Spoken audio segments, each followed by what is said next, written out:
혁신원 이제 비스텝이라고 하는 비스텝에 근무하고 있는 안타늘이라고 맞습니다. 제가 이 직장 다니기 전에 기업체에 있을 때 이제 첫 과제로 AT 사업을 해서 2011년부터 2016년까지 이제 과제를 했었습니다. 그래서 지나고 나서 보니까 산업부에서 제일 좋은 사업이 ATC였고, 그 AT 사업을 하면서 이제 회사의 장비도 많이 갖추고 연구소다운 연구소를 이제 구축을 하게 된 계기가 된 것 같습니다.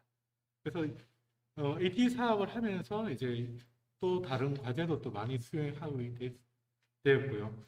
제가 오늘 설명드릴 내용은 이제 뭐 비스텝이라는 속에는 이제 지역에 이런 기관도 있고 앞으로 이런 기관이 지역에 많이 만들어지고 있다. 한번 확인차 이제 한번 보시고요.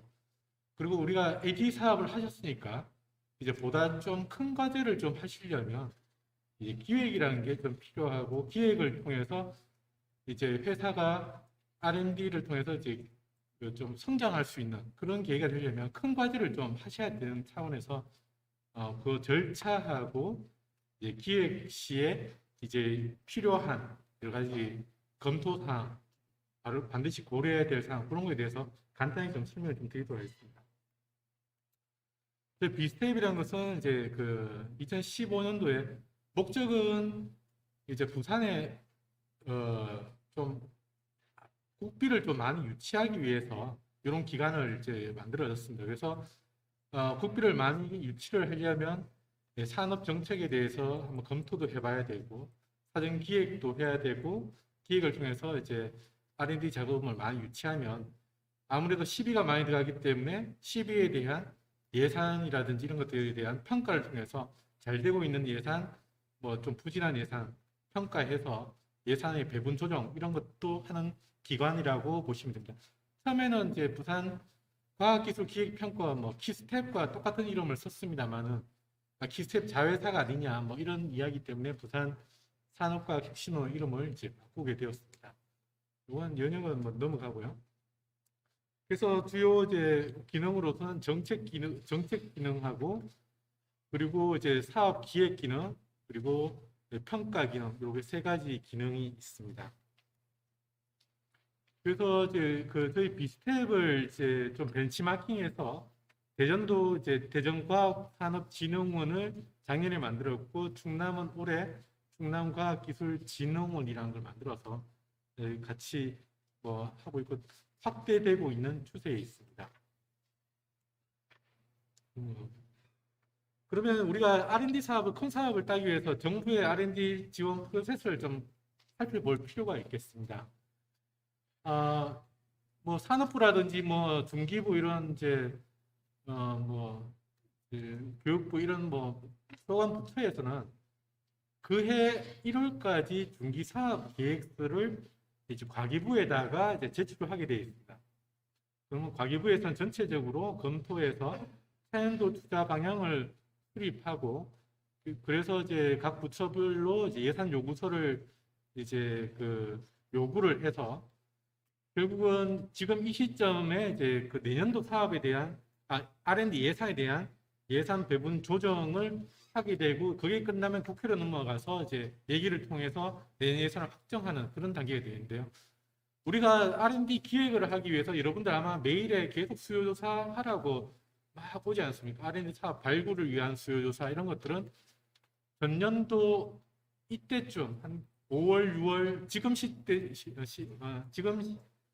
지금 시절에 이제 그 내년도에 대한 사업을 발굴하기 위한 수요조사가 있습니다. 그래서 우리 좀 큰 과제를 하기 위해서는 이런 수요조사에 좀 충실하게 응해서 이제 산업부나 이제 정부 부처에서 R&D 기획을 하실 수 있도록 좀 지원을 해야지만 우리가 원하는 사업을 하실 수 있을 것 같습니다. 그래서 중기부나 이제 뭐 산업부, 과기부에서 여러 가지 계획들 이런 것들은 정책이라고 볼 수가 있고요. 그 밑에 우리가 AT 사업 같이 아니면 소재 부품 사업 같이 이런 것들은 사업이라고 볼 수 있고 그 밑에 여러분들 개별적으로 하시는 과제들은 이런 전담 기관을 통해서 과제를 수행하는 그런 절차되어 있고 과기부는 우리가 이제 국가 R&D 전체에 대한 이제 관리 기능은 과기부가 가지고 있습니다. 이 올해 이제 그 정부 R&D 예산이 27조 원이 넘었습니다. 그래서 매년 증가율이 한 4% 이내로 이제 그 R&D 예산 증가되다가 작년에 코로나 때문에 18%가 늘더니 올해는 13%가 늘어서 27조 원이 됐습니다. 그래서 R&D 예산이라는 것은 한번 증가되면 감소되지 않습니다. 증가율이 떨어질지 몰라도 R&D 예산이 감소되지 않는데 문제는 이 R&D 예산이 증가한 만큼 기업의 수요라든지 이런 것들이 뒷받침되어 주지 않으면 경쟁률 1대1 뭐 그런 과제들이 요새 굉장히 많거든요. 그래서 어떻게 보면은 여러분들이 기회라고 보실 수가 있습니다. 그래서 조금만 좀 준비를 하시면 R&D 예산이 어떻게 보면 풍족할 시기에 여러분들 R&D 예산을 필요한 R&D 예산을 좀 확보하실 수 있지 않는가 생각이 들고 정부에서 올해 중점적으로 하는 뭐 이런 예산이 이렇게 되어 있고 그래서 시적절하게 필요한 예산이 있으면 이런 뭐 R&D 해서 기업의 성장 기회로 한번 마련해야 되지 않을까. 그리고 정부 R&D 뭐 예산 요건 참조하시면 이런 분야의 R&D 예산이 많이 늘어났다 보시면 될 것 같고요. 우리가 R&D 기획이란 것을 할 때 좀 참조할 사항으로서 결국은 우리가 사업화를 해서 성과를 높이기 위한 건데 그 성과를 높이기 이전에 우리가 고려돼야 될 게 이제 목표 설정이라든지 수행 방법, 절차, 누구하고 어떻게 할 건가, 또 결과를 어떻게 활용할까를 고려해서 기획을 해야 되고 그리고 우리가 가용할 수 있는 예산, 인력 뭐 이런 것들을 어떻게 확보하고 그다음에 과제 수행 중에 위험 관리를 어떻게 회피할 건가 이런 것들도 한번 검토해 봐야 된다는 이야기입니다. 기획의 이치는 뭐 우리가 기업을 경영할 때와 마찬가지로 모든 시발점이 이제 기획이라고 볼 수가 있겠고요.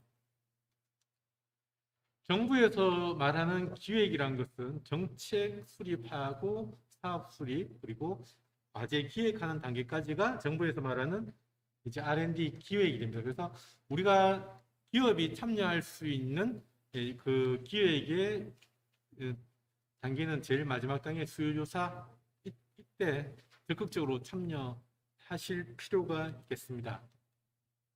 그래서 프로그램 기획이라는 게 정책이라 보면 그 안에 사업 기획이 있고 사업 기획 안에 개별 과제 기획 이렇게 이제 있다고 볼 수가 있겠고요. 사업 단위는 뭐 부처가 있다는 프로그램, 단위 사업, 세부 사업, AT 사업 같으면 세부 사업이라고 이제 보실 수가 있습니다. 우리가 이제 그 R&D 사업을 하면서도 이제 그냥 옆집에서 뭐 하니까 우리도 해보면 그 R&D 과제는 성공할 수 있어도 사업화가 이제 실패해서 괜히 헛돈 쓰고 이제 시간만 낭비하는 뭐 그런 일이 이제 비일비재합니다. 그래서 우리가 하고 싶고 잘할 수 있다고 하는 게 아니고 시장 수요라든지 정책이라든지 이런 것들하고 현장 이슈들을 먼저 검토하고 난 다음에 우리가 R&D 과제를 해야 되겠다 이런 말씀이고요. 이거는 골든서클 이론인데 우리는 항상 무엇을 할 건가 이제 R&D 과제도 마찬가지고 정해놓고 방법을 찾고 나중에 우리가 왜 해야 되는 당위성이나 이유를 찾아버리면 설령 이제 우리가 R&D 목표가 있다고 하더라도 그 결과가 실패했을 때 대안을 찾기가 굉장히 힘듭니다. 그래서 우리는 항상 어떤 과제를 하든 그 과제를 왜 해야 되는지를 면밀히 검토하고 그러고 난 다음에 목표 설정을 할 수 있는 방법을 찾는다면 설령 우리가 이제 그 목표에 다다르지 못하고 우리가 뭐 어떤 사업을 따지 못하더라도 해야 되는 이유가 명확하다면 우리는 다른 차선의 방법, 다른 과제도 찾을 수 있는 뭐 그런 게 이제 어떻게 보면 골든서클 이론이라고 볼 수 있고요. 그렇게 하기 위해서는 이제 우리가 누구인가, 우리가 갖고 있는 자산이라든지 자원이 얼마만큼 되어 있는 거 우리가 정확하게 알아야 되고, 요건 뭐 그들이라면 이제 뭐 산업부가 될 수도 있고, 정부가 될 수도 있고, 아니면 수요처가 될 수도 있는데, 그 주체가 우리의 상대, 그 파트너가 이제 누군지 명확하게 좀 알 필요가 있다는 거죠. 그리고 왜 우리가 해야 되는지, 그리고 산업부는 이 과제를 왜 지원해 줘야 되는지 명확하게 안다면 거기에 맞춰서 우리가 R&D 기획을 해볼 수 있지 않은가 생각을 하고요. 그리고 일반적으로 우리가 ATC도 여러 가지 AT 사업하는데 사업에 이제 지원 자격 조건이 있듯이 그런 기본적인 조건은 맞춰주고 그렇더라도 타 뭐 기관, 타 기업, 뭐 타 과제보다 우리 과제의 차별성, 우리 기업만의 독특한 차별성을 가지고 있어야 된다. 이런 이야기가 되겠습니다. 요거는 뭐 신규 R&D 사업할 때 문제 정의가 반드시 돼야 되고 문제 정의가 되지 않을 때는 항상 다시 돌아와서 그 문제 정의를 명확하게 하고 그리고 사업을 같이 하시는 분들하고 문제에 대한 이제 그들의 컨센서스를 이루어야지만 시간을 오히려 더 줄일 수 있다. 뭐 그런 내용이 되겠습니다. 신규 사업 기획 시의 필수 사항인데요. 요거 순서대로 제가 보자면 제일 중요한 게 정책의 부합성이 됩니다. 우리가 아무리 좋은 과제를 한다 하더라도 정부에서 그 산업으로 지원해 줄 마음이 없는데 설득하기는 굉장히 힘들거든요. 그래서 오히려 또 정부가 하고 싶은 산업의 지원이 있는데 거기에 대해서 마침 가려운 곳을 끌어준다면 R&D 과제 수행하시기가 굉장히 이제 용이하실 거로 보고요. 아무리 좋은 과제라도 중복성을 회피하지 않으면 지원해 줄 방법이 없습니다. 그래서 중복성에 대해서는 항상 검토해 보시고 거기에 따라 중복성의 회피에 따라 타 사업과의 차별성을 반드시 염두에 두셔야 됩니다. 그리고 목표를 좀 명확하게 하셔야 되고 항상 R&D 과제는 우리가 돈을 벌고 이제 사업을 확장하기 위한 거니까 사업화 가능성을 보셔야 되는데 이렇게 하기 위해서는 우리가 혼자만 할 수 있는 건 아니거든요. 그래서 모든 지역에 있는 지원기관, 대학, 연구기관 그리고 오늘 이 자리도 이렇게 같이 협력하기 위해서 CTO 협의회가 있는 걸로 알고 있습니다. 그래서 여기 계신 모든 분들하고의 협력관계 네트워크가 된다면 결국은 R&D도 마찬가지고 평가할 때도 마찬가지고 사람이 하는 거기 때문에 이런 협력관계에서 믿음에서 이제 바탕이 된다면 우리가 좋은 사업 기획하고 과제를 수행하실 수 있지 않을까 이런 생각을 하고 있습니다. 이건 영국에서 신문사에서 영국 끝에서 런던까지 가장 빨리 가는 방법을 현상 공모를 냈다 했는데 정답은 이제 좋은 친구와 함께 가는 것입니다. 그래서 나쁜 친구하고 가면 안 되겠죠. 이게 ATC 협의회처럼 좋은 친구분들하고 함께 가야 합니다. 혼자 가면 안 되고 함께 가서 좋은 성과가 날 수 있도록 여러분들 건투를 드리겠습니다. 고맙습니다.